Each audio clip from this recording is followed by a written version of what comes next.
Yes! Oh, it felt like that third took ages. I need a cigarette after that, and I've never smoked one in my life. My God, but what a big win.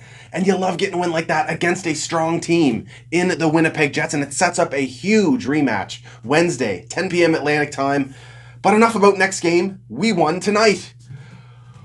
Woo! Yeah! Huge win for the Montreal Canadiens. They defeat the Winnipeg Jets 4-2. That puts their record to 13-8-7 on the season. And what an important win, because the Calgary Flames beat the Edmonton Oilers tonight, and they are right on our ass in these North Division standings. So big win by the Habs tonight. And we saw some line changes. Why don't we just get into it right away? We saw some line changes in this game into the top six. We had Kotkaniemi up with Jonathan Drouin and Josh Anderson. Not only that, that puts Suzuki with Gallagher and Toffoli. And both lines get up on the board tonight, and we'll get into that. We also saw the D pairings change. We got Kulak and Petrie reunited. And we got exactly what we knew we'd get from these two guys who are just have great chemistry together. Petrie hitting 2 posts tonight as well. Got to bring that up. I have not seen a defenseman sniping from the point like this since Brent Burns in 2017 when he won the Norris Trophy. That wrist shot and snapshot on Petrie from the blue line, beating goalies like that, the way he can get it through traffic is something special. But let's get into this game. First period, I loved Romanov's physicality against Nikolai Ehlers. That huge hit, and that I don't think Ehlers liked that too much, and I don't think he was expecting it from such a young guy in Alex Romanov, and he tried to go back at him, and they kind of went back and forth throughout the game. Not only that, there was some decent physicality in this game against the Jets tonight. Suzuki versus Dubois. That's a tough matchup for Suzuki there, but he had no problem battling, and Gallagher got involved when he needed to. I just love the look of this top six now, and Kotkaniemi is a man possessed out there. Ever since Dom Ducharme took over, he is a different player. And don't forget, he has spent a lot of time with Jonathan Drouin in the past. So for them to get back together and get some offensive flair going right off the bat is huge. And we saw that in the first period. Great play along the boards by KK, cutting off Andrew Kopp's time and causing the turnover. And then a heads-up dive from Josh Anderson, getting the puck over to Drouin. And then the vision from Drouin to feed it back to Kotkaniemi, who's waiting to pot that goal on the left side of Connor Hellebuyck.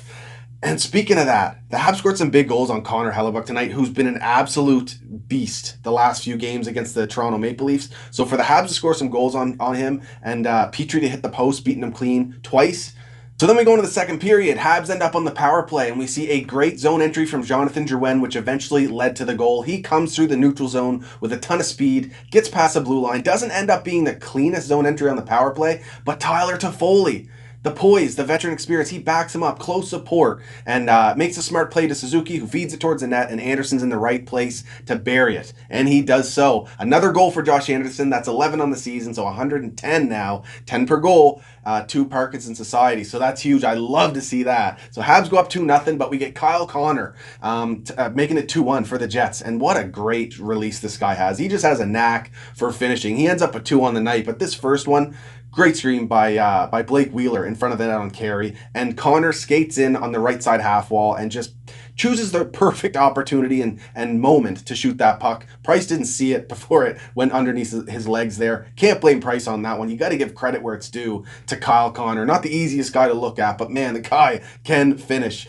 Tyler Toffoli, though, ends up with a goal in the second period as well. This one's unassisted, but Gallagher, no doubt, should have got an assist on this one. I know that's not how it works, but just he pressured Neil Pionk in his own zone heavy there. Just went straight after him. Caused that turnover right to Toffoli, who skates in. We end up with basically a 2-on-0 and then a 3-on-0. Toffoli with the poise and the wherewithal to really sell that pass over to Suzuki, who had the one-timer cocked and loaded.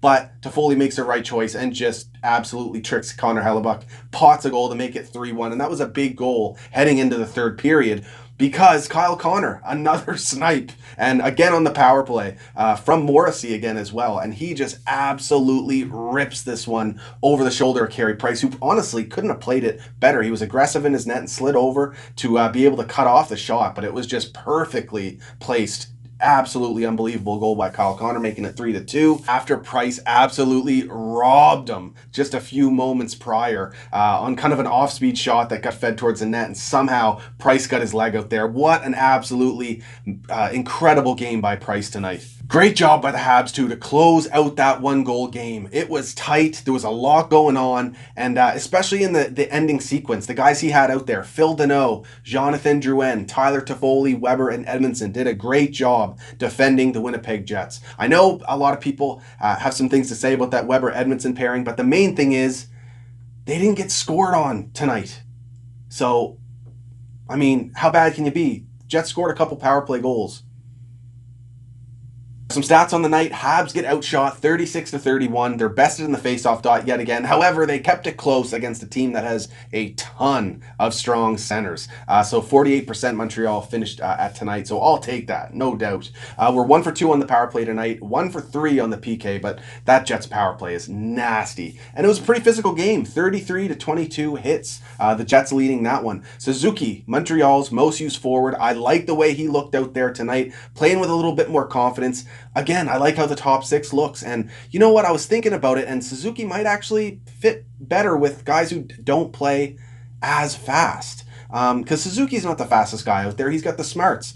You got Toffoli to his left now, also a guy, built on hockey IQ. That could be a match made in heaven, especially when you got Gallagher on the right side doing all the heavy lifting in the corners, retrieving pucks. And, much love to Deneau. I don't like to, shit on players. However, I think it's definitely the right decision to pull Gallagher away from Deneau finally, because the amount of work Gallagher puts in to retrieve pucks, when he does that and gets it onto the stick of his line mate, you want to get a scoring chance out of it. And I'm sorry, but a lot of the time the offense lately has been dying on Deneau's stick. However, he can still play a very important role in the third line checking role with Thomas Tatar, who he's familiar with and who is underrated defensively, quite honestly, and offers some offensive flair on a third line, as well as Yoel Armia, who is a defensive specialist as well. So I like how this is more of a prototypical lineup for a team rather than rolling four. They can still roll 4 lines, but each line has a specific role. You got scoring lines, you got a defensive line, and then you got the very experienced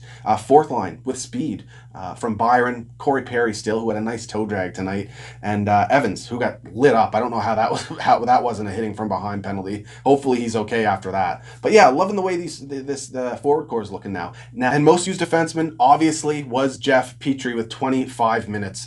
This Norris all over him this year. I don't know how he's not the front runner at this point. He definitely should be. Now, Weber and Edmondson, that pairing. Just got to point out, the advanced stats did not look good tonight for them, especially in comparison to Petrie and Kulak. However, Edmondson and Weber have never played together before. Petrie and Kulak have quite a bit. Both Weber and Edmondson are typically shut down defensemen. And they had a lot of tough assignments tonight, not only on the penalty kill, but against either of those top 6 Jets lines, getting the starts in the defensive zone like they most typically do. So give it a few games. Let's see how they pan out. I cannot forget to mention, absolutely amazing game by Carey Price in his 700th for the Montreal Canadiens. He saves 34 out of 36 for a .944 save percentage.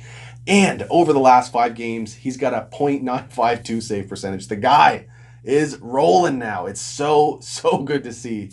I also got to point out the level of consistency that Jonathan Drouin is playing at is amazing, and it's so good to see. He was playing great under Claude Julien as well, but he seems to have taken it to another level under Dom Ducharme, who's trusting him in a lot of different areas as well. So you just love to see Jonathan Drouin really putting it together here in his mid-20s. And huge congrats to Cole Caulfield, who makes the final of the Big Ten in the NCAA after scoring the game-tying goal today and the game winner in overtime. The kid can snipe and finish from everywhere. Not only, I just have to point out too, the pass that he received on the game winner was nasty. Whoever that was a filthy heads up pass from the defenseman all the way in the D zone. Anyway, huge game for Cole Caulfield, and he's got a big final coming up. That's about it, guys. Just wanted to say thanks again for joining me on my live streams, having some fun, and sending money to a good cause. You guys, in total, sent over $450 to Parkinson Canada for Parkinson's disease research. Unbelievable. That means a lot to me, and I got more coming their way with the Josh Anderson goals and the donations there. But I cannot thank you guys enough for that. And send out some prizes. We had some fun. It was my last couple live streams of the season, but we're still going to have fun with these post-game reactions. So if you like these videos, hit the like and subscribe button, and you can follow me on Twitter and Instagram at SCOTIANCANADIEN. And for the people who stayed to the end of this video, I don't normally do rumors, but there's trade deadline coming up. If you want to hear me talk about trade rumors, give me some motivation down in the comments. Who do you think the Habs should go after? What do you think we should give up? And if you guys inspire me enough, I'll get that video to you as soon as I can. Cheers, guys. Go Habs, go! Yeah!